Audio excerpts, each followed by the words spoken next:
My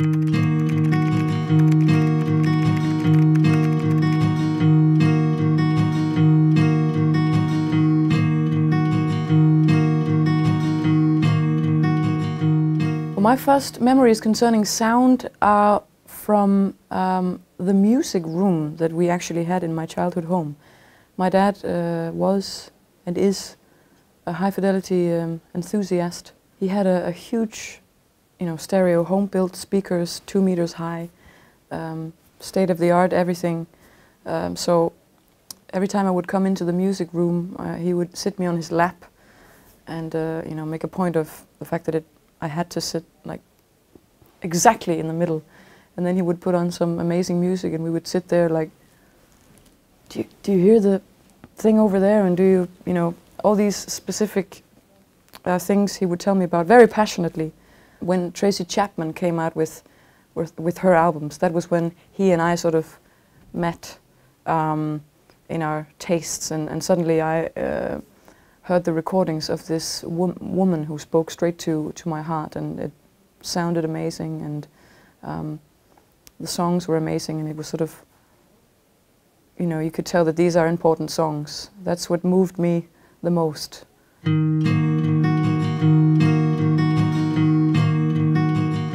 My most important collaborator when it comes to sound is definitely my better half, Helge Jonsson. He is the one that records my albums now. He's the technician and the engineer, and really amazingly geeky about these things, as well as being a brilliant musician. So we can really get into every aspect about making a record together. He's very spontaneous and plays a little bit of, well, a lot of everything actually, and has this Icelandic flair about him, sort of, big sound and big thoughts, and in a way that I'm a little bit more Danish somehow. We have our own studio in Reykjavik now, a complete dream come true, state-of-the-art studio with amazing equipment, and of course it means that we can go there every day, and we can be quite geeky about things and really sort of get into it and be passionate about details, which is amazing and also dangerous. We're well aware to, not get too perfectionistic, I guess.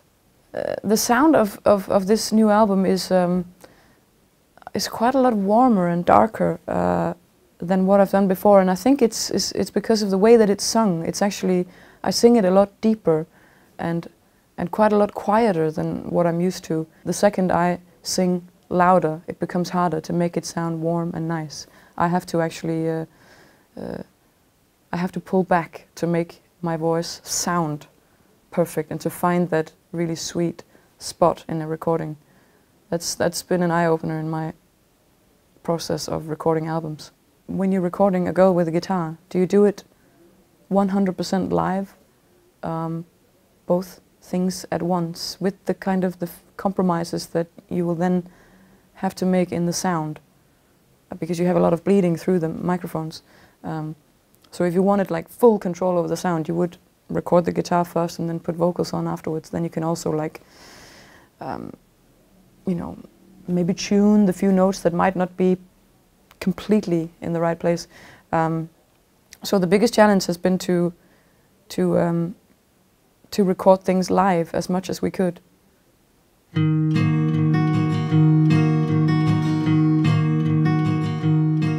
I'm not a geek when it comes to equipment. I don't really have a favorite, I like whatever makes me sound good, and don't think too much about what it is. I like the instruments we have. I like our little harp, a mini harp. I like my guitars, and we have some amazing microphones as well, which of course I also greatly appreciate. My husband would say the API desk, 1608, a lot of vintage preamps and EQs in it.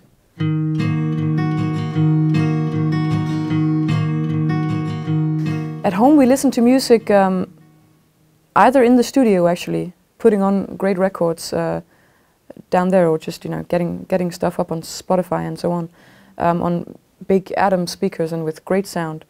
And then at the other end of the scale, when we go upstairs, we listen on phones and computers and small mobile speakers. So not so great, but that's the setup we have right now.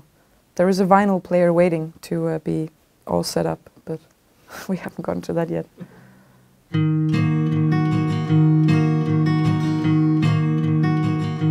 The thing that I am up against making music now is that everything has to be so loud, which means that you have to you know, compress your music a lot to make it stand up against Kelly Clarkson and Lady Gaga.